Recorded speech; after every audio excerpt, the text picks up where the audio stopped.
Bonjour Lysia, Bonjour. quels sont tes univers? Alors, j'écris plutôt de la science-fiction et j'ai 2 sagas. Donc une première qui s'appelle Horizon, qui est du post-apocalyptique, et une deuxième qui s'appelle Greka, qui est plutôt du Planète Opéra.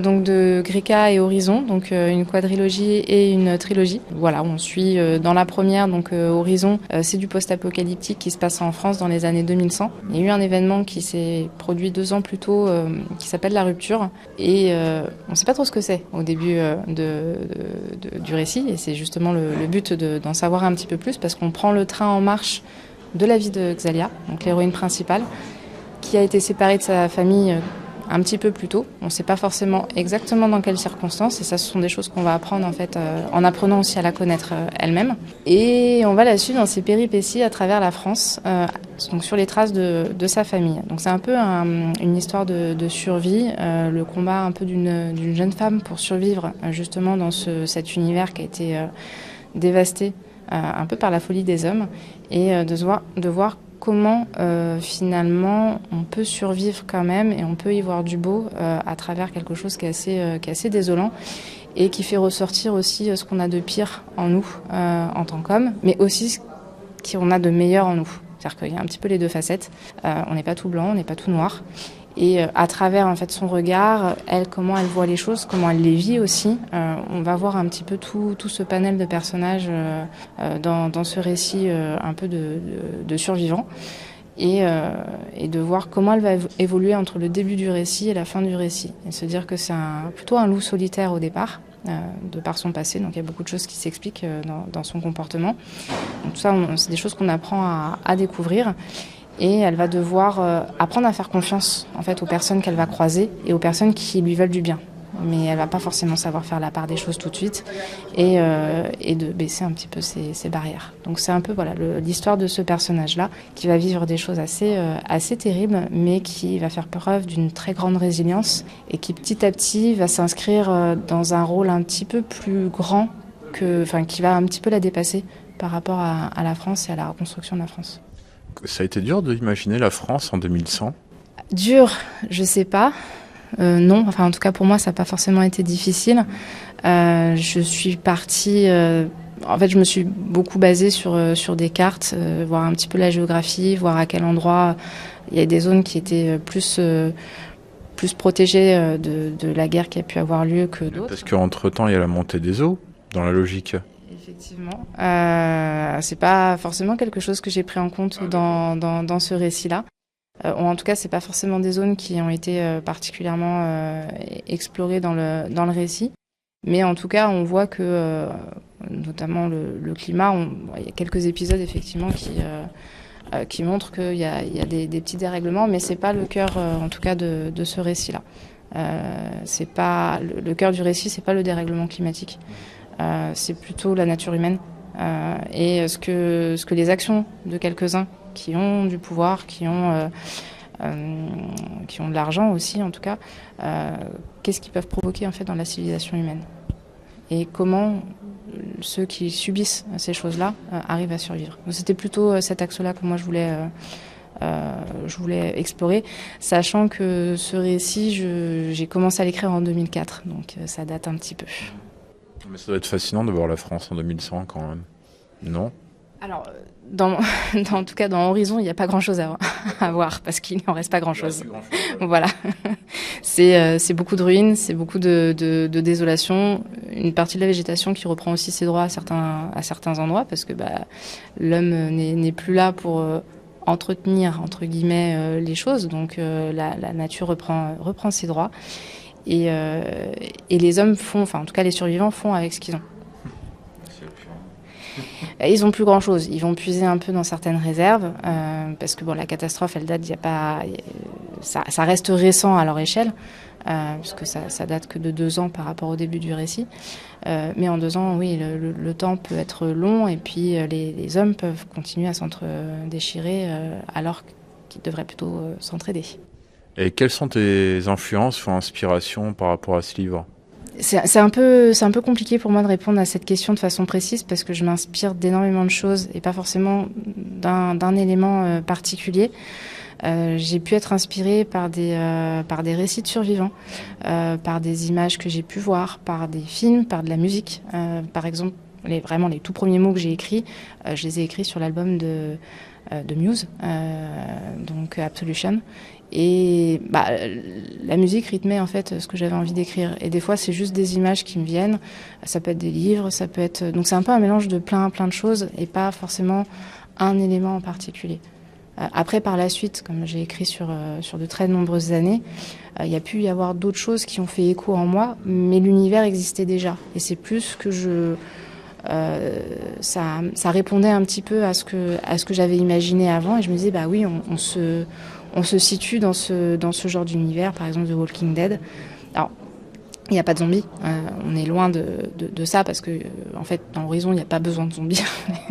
Les hommes se suffisent à eux-mêmes pour être des monstres. Mais voilà, du coup il y a ce côté un peu désolation, un peu solitaire aussi, des petits groupes qui survivent et qui font avec ce qu'ils ont, qui se croisent aussi entre eux et soit peuvent s'entraider, soit peuvent s'entretuer.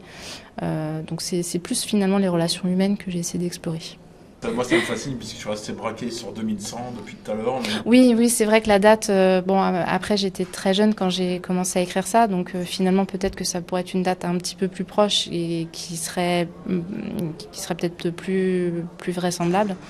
Encore que bon, c'est difficile de savoir exactement comment va évoluer l'humanité, parce que des fois on fait des bonds en très peu de temps sur des sujets très particuliers, notamment en termes de technologie, et ça peut et parfois on régresse. Donc finalement, est-ce qu'on sera très avancé technologiquement parlant en 2100 ? Pas dit, je dirais que mais dans peut-être. Les années 70, on disait qu'en 2020, on serait hyper évolué. Et finalement, alors sur certaines choses, oui. Part dans Soleil Vert. Parce que Soleil Vert, le film se passait en 2022. Ouais. Et là, en fait, c'était l'inverse. Voilà. Et je pense que quand on voit un peu des films de science-fiction ou des livres, il y a certaines choses qui se produisent. Sur certains éléments, on se dit, bah oui, en fait, finalement, on y est. Et sur d'autres choses, on se dit, bah non, la technologie, elle n'est pas allée aussi loin que ça, mais ça ne veut pas dire qu'elle n'y ira pas un jour. Mais ça sera peut-être un peu plus long. D'ailleurs, il y a un film aussi, j'en parlais tout à l'heure avec Étienne, c'est Idiocratie. Oui, oui. Il y a même des choses, par exemple Minority Report, ça peut être sur des petits détails, mais quand il est sorti, il y a des choses qui n'existaient pas aujourd'hui et qui aujourd'hui font partie finalement de. Tout à fait. Ouais. Ça avance. Voilà. Les casques AR et réalité augmentée. Voilà, c'est ça. Et après, je pense qu'effectivement, la prochaine révolution, ça va tourner, à mon avis, autour de l'IA, parce qu'il y a beaucoup de choses qui sont en train de se passer autour de ça. En bien pour certaines choses, en moins bien pour d'autres choses. Donc là, tu me lances une perche. Qu'est-ce que tu penses de l'IA dans l'écriture ? Comme ChatGPT, par exemple. Ouais. Je peux l'utiliser, pas pour l'écriture, parce que je suis assez partagée sur cette question. Pour moi, en fait, ChatGPT, ça reste du coup un outil. Et comme tout outil, il peut être utilisé en bien ou en mal par l'homme. L'homme avec un grand H, parce que les hommes au masculin, mais au féminin aussi. Et du coup, c'est plus qu'est-ce qu'on va en faire. Parce que ça peut amener des choses formidables, ça peut permettre de gagner du temps sur certaines choses, ça peut donner des idées aussi, simplement, et donc du coup, on s'en sert comme d'un outil. Internet, par exemple, c'est un formidable outil, mais ça peut, selon comment on s'en sert, ça peut être aussi terrible pour certaines personnes. Et en fait, pour moi, l'IA, c'est la même chose. Donc c'est à la base, je pense que l'idée est bonne. Aujourd'hui, ce qu'il faut, c'est légiférer dessus. C'est donner un cadre en fait, d'utilisation, dire jusqu'où on peut aller, jusqu'où on peut utiliser ces outils-là, en faisant attention à ce que ça ne soit pas au détriment des autres. Pour moi, c'est plus ça l'enjeu aujourd'hui autour de l'IA. Le risque en fait, que ça peut avoir sur sur l'homme, ça peut détruire des vies si on l'utilise mal.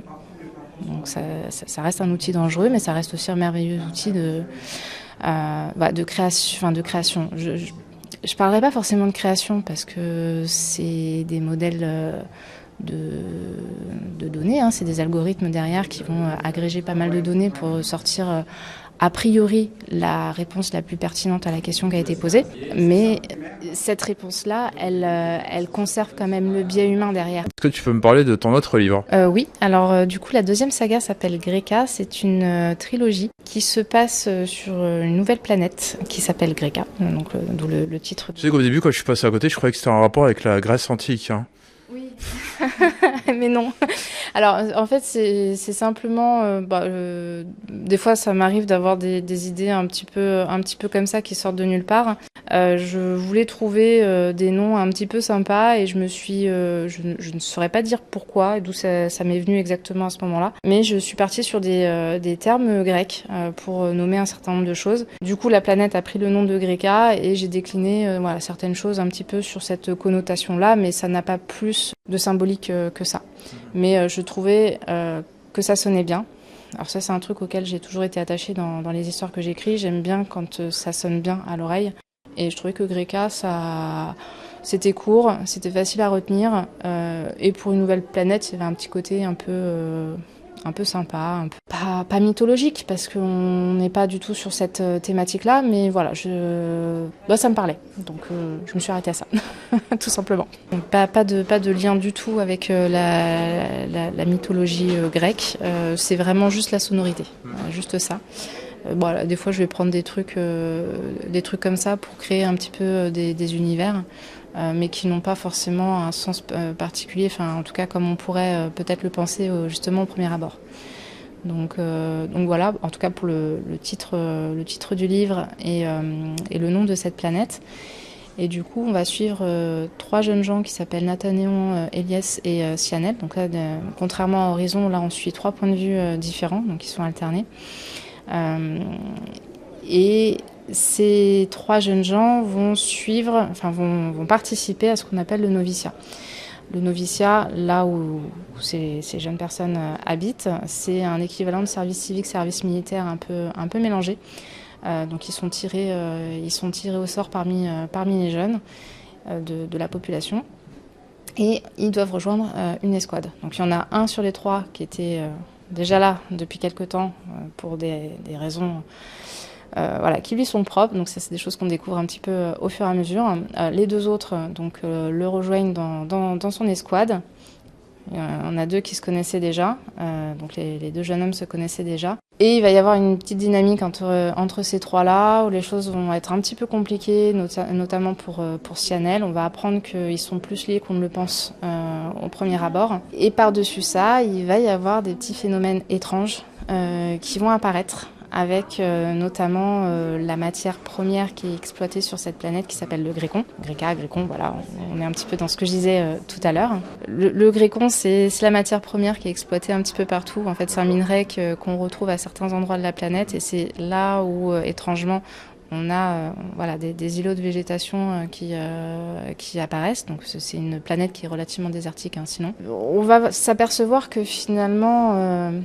pour moi, l'histoire est un éternel recommencement. Et ce que l'humanité avait fui, finalement, est-ce qu'ils ne sont pas en train de reproduire exactement la même chose ? Voilà. Donc, disons qu'il y a plusieurs thématiques sur cette histoire-là. Je traite toujours les sujets à travers les personnages, parce que pour moi, c'est très important la dimension humaine et comment les personnages voient le contexte, ce qui les entoure à travers leurs yeux, à travers leur vécu, parce qu'ils ont aussi une lecture particulière des événements. Et c'est tout ça qu'on va découvrir aussi, donc les enjeux géopolitiques qui peuvent exister à travers la planète, parce qu'ils sont nombreux, les enjeux aussi climatiques. Il va y avoir un certain nombre de choses qui vont se passer et qui vont rentrer peut-être en résonance avec ce qu'on connaît aujourd'hui. Voilà, c'était un peu ces différentes thématiques que j'avais envie d'aborder, et puis toujours à travers des personnages qui ont leur caractère, sinon c'est pas drôle. Est-ce que tu véhicules des messages sur la société actuelle ou de demain dans tes ouvrages ? Alors je pense que oui, d'une certaine manière, parce que je conserve des personnages qui sont assez humanistes et qui, même s'ils n'ont pas toujours fait les bons choix et même s'ils n'ont pas toujours fait de bonnes actions, au fond d'eux, ils n'ont qu'une envie, c'est finalement d'être meilleurs que ce qu'ils ont pu être par le passé. Donc de toujours se tirer vers le haut plutôt que se tirer vers le bas. Et de se dire que même si y a des choses qui sont dramatiques à travers le monde, des événements qui peuvent être assez affreux, à petite échelle, mais aussi des fois à grande échelle, je pense que c'est important de garder l'espoir et de se dire qu'il y a des gens qui sont capables de faire bouger les choses. De façon individuelle, des fois ça peut être difficile, mais de trouver en tout cas du soutien ou de se parler, de communiquer, d'essayer des choses, je pense que c'est important en fait de garder l'espoir, même quand on a l'impression d'être au fond du trou, quoi. Donc il y a des événements qui peuvent faire peut-être écho à ce qu'on a pu connaître dans notre histoire, avec vraiment un grand H. Donc voilà, mais c'est pour ça que je disais que moi ce qui m'intéresse c'est plutôt à travers les personnages, de retranscrire des fois des choses qui peuvent avoir un impact assez conséquent sur le monde et comment à l'échelle d'un individu on peut vivre ces choses-là et comment des fois un individu peut quand même faire la différence.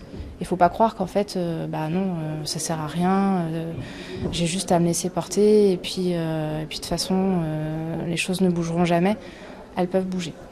En tout cas, j'essaie d'y croire. Et voilà, c'est plutôt ces messages quand même d'espoir, même si j'ai des univers qui sont qui peuvent être assez violents et assez difficiles à vivre. C'est pas pour autant qu'on peut pas aller vers la lumière. Quels sont tes projets d'écriture? Alors là, je suis plus j'ai un peu changé de genre. L'ASF, j'en lis pas forcément beaucoup, mais j'aime bien en écrire. Mais là, du coup, j'ai voulu changer un petit peu de genre et partir plus sur de l'urban fantasy. Donc un mélange avec une société un peu urbaine, moderne, qui pourrait ressembler à la nôtre, mais c'est pas notre monde, et un autre monde un peu plus médiéval fantastique, et les deux peuvent se croiser. Voilà. Comment tu arrives à écrire autant de livres? Comment ça arrive en fait, l'étincelle de l'écriture? C'est ce que je disais tout à l'heure, en fait, mes sources d'inspiration, elles sont multiples et elles sont quotidiennes. C'est-à-dire que je vais être dans le métro, je vais voir des gens parler, je vais voir quelque chose par la fenêtre, je vais entendre quelque chose, je vais entendre une musique, voir une affiche quelque part ou ce genre de choses. Et en fait, ça va déclencher des images chez moi et je vais me dire ah ouais, ça serait cool, et si on racontait ce truc là, et si j'intégrais ça à cet endroit là, et en fait après mon imagination part tout seul, et puis je peux m'inventer des petits scénarios comme ça, des petites choses. J'ai je pense une imagination assez visuelle, c'est-à-dire qu'avant de voir des mots sur du papier, je vois des images, et du coup le film se construit dans ma tête, et après je me dis ouais, j'ai l'impression, ça reste personnel comme avis, j'ai l'impression de tenir un truc qui pourrait faire sens ou qui pourrait être intéressant. Du coup, après, j'essaie de le mettre sur papier. Qu'est-ce que tu penses du salon? Je trouve que le lieu est juste incroyable. C'est la première fois que tu viens? C'est la première fois, c'est la première année. En fait, j'avais été invitée l'année précédente déjà à venir. Malheureusement, ça n'avait pas pu se faire. Donc là, ils ont réitéré l'invitation cette année. Ça tombait bien, je pouvais me déplacer jusque-là parce que je ne suis pas du coin. Donc oui, j'ai sauté sur l'occasion et je regrette pas parce que le cadre est magnifique. En plus, on a de la chance sur la météo, on est plutôt gâtés. L'accueil aussi des auteurs est assez exceptionnel, donc non, vraiment très très positif. T'en fais souvent des salons du livre dans ton secteur ou... Il y a une période où j'en faisais plus au début, parce que j'ai des romans qui commencent à dater un petit peu. Récemment, j'ai fait je pense que ça doit faire presque 1 an que j'avais pas fait de salon, donc c'était le premier depuis une longue période. J'en fais quand même pas beaucoup comparé à d'autres auteurs qui sont sur énormément de salons sur l'année. J'ai pas forcément un emploi du temps qui me permet de me libérer à chaque fois, donc je fais en fonction de mes disponibilités, quand ça reste proche de chez moi. Là, c'est la première fois que je viens aussi loin. Alors pour toi, qu'est-ce que l'imaginaire? L'imaginaire, c'est un peu tout. C'est une porte un peu d'évasion aussi, de se dire des fois on a un quotidien qui peut être difficile à vivre pour des raisons qui sont propres à chacun, et quand on a envie de s'évader un petit peu et de se dire il suffit juste d'ouvrir un livre, il suffit d'écrire, il suffit de pas grand chose finalement pour voyager. Qu'est-ce que l'imaginaire t'apporte dans ta vie de tous les jours? De l'évasion. En fait, pour moi, c'est vraiment la première chose, c'est l'évasion. C'est de se dire, on a envie de souffler un petit peu, on a envie de... l'évasion et peut-être l'espoir aussi, et de se dire, l'imagination n'a pas de limite. En fait, on se l'impose nous-mêmes, la limite. Et du coup, se dire, ça peut faire... je sais pas comment le dire exactement, mais pour moi, ça ouvre des portes, de se dire, on sait que des fois, l'imaginaire ou les gens qui, les inventeurs, ils ont de l'imagination. Et c'est comme ça aussi que les choses progressent, que des fois, il y a des choses qui vont émerger simplement à travers l'imagination. Alors, je dis pas que je suis un génie, très très loin de là. C'est pas du tout ça, mais voilà, pour moi, c'est plus le fait de couper en fait avec la vie quotidienne et puis de s'évader au même titre que devant un film, que devant une série, devant un bouquin ou devant un paysage qui nous fascine. Et des fois, on n'a pas forcément la possibilité d'aller à l'autre bout du monde et de voir des paysages magnifiques. Il suffit de fermer les yeux et d'imaginer. Où peut-on te retrouver sur les réseaux? Sur Instagram, sous mon pseudonyme Lysia Marot. Et ensuite, j'ai un compte TikTok aussi qui est très très récent, donc il n'y a pas grand-chose dessus. Et j'ai aussi sur Facebook, voilà. C'est les principaux réseaux sociaux où je suis. D'accord. Est-ce que tu aurais autre chose à rajouter à cette interview? Merci d'avoir pris le temps de me poser ces questions. C'était très cool. Merci et puis à la prochaine. Ouais, merci beaucoup en tout cas. Et puis merci. à une prochaine. À une prochaine.